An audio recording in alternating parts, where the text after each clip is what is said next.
పెట్టుకుని ఏమీ లెక్క పెట్టలేదు.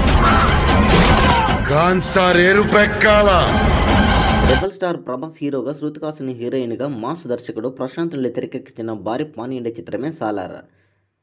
మరి ఎన్నో అంచనాల నడుమ వచ్చిన ఈ చిత్రము రికార్డులతో వసూలు ఇప్పుడు దూసుకెళ్తున్నది. ఇక ఈ భారీ చిత్రం మొదటి 4 రోజుల్లో కూడా వీకెండ్ క్రిస్మస్ హాలిడేతో సాలిడ్ కలెక్షన్లను దూసుకెళ్లిపోతుంది అని చెప్పొచ్చు.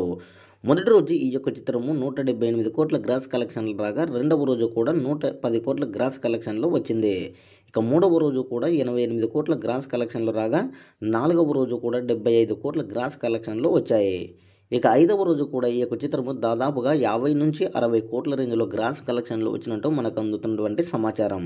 సో మొత్తానికి 5 రోజుల కలెక్షన్లు గమనిస్తే సాలార్ చిత్రము 520 కోట్ల గ్రాస్ కలెక్షన్లు, 288 కోట్ల షేర్ కలెక్షన్లు వచ్చినట్టు మనకు తెలుస్తుంది. అయితే ఈ యొక్క చిత్రము 350 కోట్ల బ్రేక్ ఈవెన్ బరిలో దిగిన ఈ చిత్రము కేవలము 40 కోట్ల షేర్ కలెక్షన్లు రాబడితే హిట్ స్టేటస్కు చేరుకుంటుంది.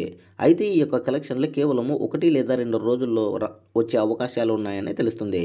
గతంలో నటించినటువంటి RRR చిత్రం కూడా 5 రోజులలో 620 కోట్ల గ్రాస్ కలెక్షన్లు, 380 కోట్ల షేర్ కలెక్షన్లు వచ్చినట్టు మనము గమనించాం. సో ఈ 2 చిత్రముల యొక్క 5 రోజుల కలెక్షన్లపై మీ అభిప్రాయాన్ని కామెంట్ కూడా తెలియజేయండి.